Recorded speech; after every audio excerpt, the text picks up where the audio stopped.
They have these bubbles. It's like a radius. The reason for that is you can't be within 1,000 feet of another licensed STR. So our bubble before, like, it was not part of our lot. And the rule is, like, not any corner, nothing in your property can fall within that bubble from somebody else's license. So we're like, cool, we're good. When I check again for my presentation, all of a sudden the bubble moved. And I'm like, what happened? Because it wasn't like it's a brand new bubble. It's not like somebody new got a license and now it's on top of our property line. Rather, the city updated their maps because they found they were inaccurate. The way you measure 1,000 feet, when you calculate that radius, they were doing it off the center of the property, but they were supposed to do it off each corner, the property line. So they measured inaccurately, and it was literally 5 feet that they were off. And when they updated that map, it automatically fell onto our property line, which made us ineligible for a license. I was a corporate finance girl, and we just fell in love with real estate, especially during that time in 2008 when everything was going down. I remember one of the first properties we bought was a single family for $25,000. And I mean, it needed a little bit of work, but I was like, I can buy a brand new Honda Civic for probably more than $25,000. And here I am buying a home that I can rent out and get cash flow from. And it was a no-brainer. And I think that's when my love with real estate really started. That's so crazy. You think about home prices today. Where was that house, out of curiosity? That was in Windsor, Ontario, which is right across from Detroit. Do you still own it? We sold it, I think it was like 2014, 2015. Okay. And we made $50,000 on it, which, I mean, if we would have held on to it for a longer cycle, then we probably would have 2x, 3x that. Wow. Hey, you still did well. You can, you always can like look back at the deals that you didn't do or take or buy or sold or hold, and as long as it did you well in the moment, that's all you can really control at this point. That's right.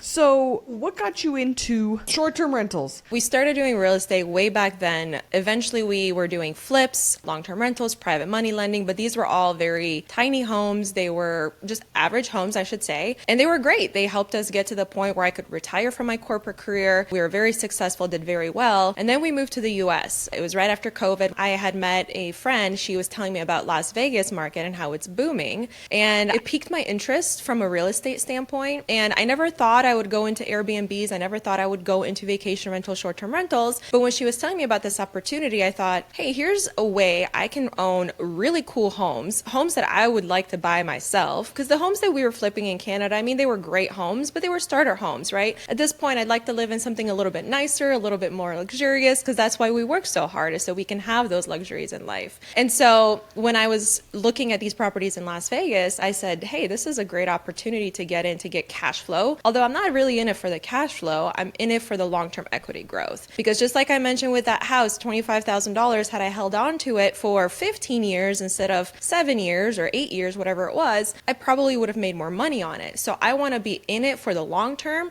I don't want to do renovations and force appreciate all my properties. I'd rather just get in that hockey stick when the Fed keeps printing money, our purchasing power is going down. So why am I doing all this hard work to renovate and flip properties when I could literally just sit on them? And in the meantime, if I can cash flow and I can have these beautiful properties that attract people and create experiences for people, then I'm all about it. Wow. So did you start buying the luxury short-term rentals in Nevada or Arizona? Correct. In Nevada. I live in Scottsdale. My partner is out in Nevada, in Las Vegas, and we bought there. It's actually interesting because for anybody who knows anything about short-term rentals, now the government, local governments are cracking down on licensing and on parties, right? Because how many people are just renting out their home and they're like, oh, I'll cash flow, but they don't think about all the business aspect of being a host. I would argue as an Airbnb owner or a short-term rental investor, you are actually more of a host than you are a real estate investor, because it's really just hospitality. You're running a hotel, a very small boutique hotel, out of your home. Wow. And so we tried to get into the Nevada market, the Las Vegas market, before they issued all that government regulation, which is in itself has been a wild, a wild ride. I'll say this. They came out with the regulation. They did a lottery. So just because I applied and maybe maybe I applied before my neighbor, doesn't automatically give me a license. And it's part of being a real estate investor. You're taking on a risk because you believe in that outcome, but you have to be able to sustain the property. You have to be able to wait for that time frame, right? The higher the risk, the higher the reward is, is the saying. Is there a world where you could just like go on Craigslist and post a house? Do you know what I mean? Yeah, there is. I don't recommend it. Okay, that's fair. Here's my own personal experience with that. I think Craigslist is where you're going to find all the scammers. And, part of my story that I didn't talk about because we don't have a long time to talk, but before settling in Arizona, after leaving Canada, we traveled for a year and a half. So we lived in hotels and Airbnbs for a year and a half between Florida, Texas, Arizona, California. That was our time to travel, which was amazing. And when I was in Florida, I was looking for a short-term rental and I couldn't find anything that was decent and, for the time period we were looking for. So I was like, let me just check out Craigslist. So sure enough, they want you to send a deposit. They want you to do all these things. I'm like, I'm not doing any of that. Give me the property address. Let me see the property before I rent it from you. And sure enough, somebody's like, okay, I'll meet you at the property. I show up and he doesn't come. And he's like, oh, I got stuck in the office. I can't make it. And I'm looking around. I'm like, yeah, I just got scammed. I didn't send any money because I'm smarter than that. But I'm like, I just got scammed. This guy was never going to show up. This is a scam. And the thing is, people actually fall for that. They will send that deposit and then they show up thinking they're going on vacation and then they don't even have a place to stay. So do not rent on Craigslist. I do not recommend it. Rent from Airbnb, from Vrbo, from any reputable website, but please don't do it off of Craigslist. You have to verify that it's actually a true, legit listing. It's so funny because there's this pocket of real estate where we find so many tenants for small bay industrial space off Craigslist. Interesting. Craigslist is our bread. I know with residential it's a different world, but it's just so funny because I'm like, oh, Craigslist. I have great tenants from Craigslist and I can see why you would not have that same experience in the residential world. So I am humbled by your response. Before we started recording, you had mentioned that you were under contract on a property and you learned some intricacies in due diligence that killed the deal.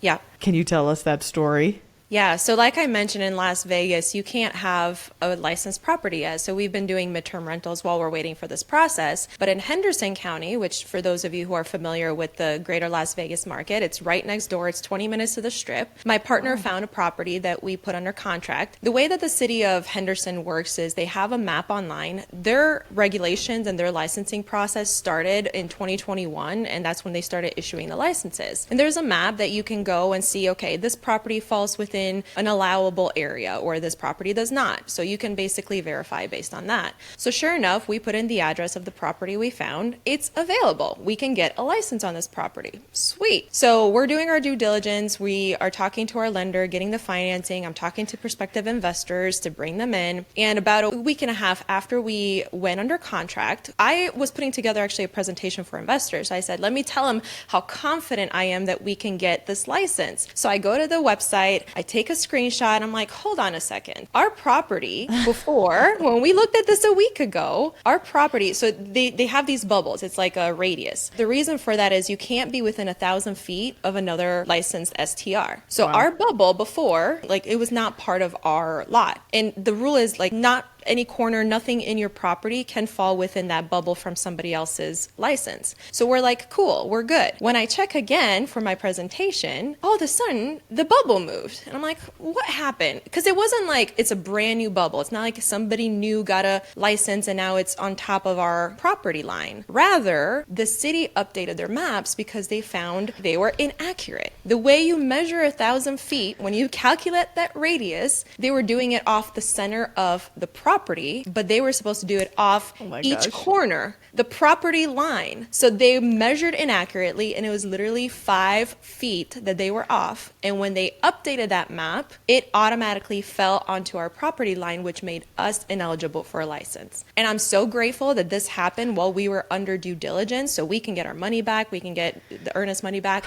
We're not, we're good. Nothing happened. But imagine if this would have happened the week of my closing. At that point, I'm out of due diligence. I can't walk away from this deal, or if I do, I lose my deposit. And all because of a silly government regulation and their inaccurate map, essentially. We were following the rules. So I thought about that. What would have happened? I probably would have sued the county or something. Like, it's not my fault your map was inaccurate when I got this property under contract. And you correcting your mistake all of a sudden makes me liable to buy a property that I can no longer rent out. So that's that's the crazy thing when it comes to real estate. Like, that can make or break a deal. I have lots of expletives that I could say about government inaccuracies, regulations, but I think anybody who owns a property or deals with people who own properties could relate. So yeah. I'll tell a really quick story. We have a lot in a place called Commerce City. We get a notice from the city. You need to pave the lot. Okay. We get permits. We get the city to approve all of the plans, all of the building permits, everything. City approves it. Spend $400,000 repaving it. Mm-hmm. Once it's done, they send somebody out from the city. You use the wrong material. No. And it was like, no, you approved this material. You can't tell us it's the wrong material. And so, yeah, then it was another $20,000 in lawyer bills just fighting. Oh, goodness. Right. And it's like a lot of the times with these government municipalities, one hand isn't talking to the other. Yeah. Or like you said, they're wrong. Like, yeah. What? This is real money. It can be wrong. This is real money for real people that really matters. So do your due diligence, folks. You heard it first. And I'm glad. It sounds like you almost stumbled upon it that second time. So I'm glad you did. Because thank you. I get anxiety just thinking about that.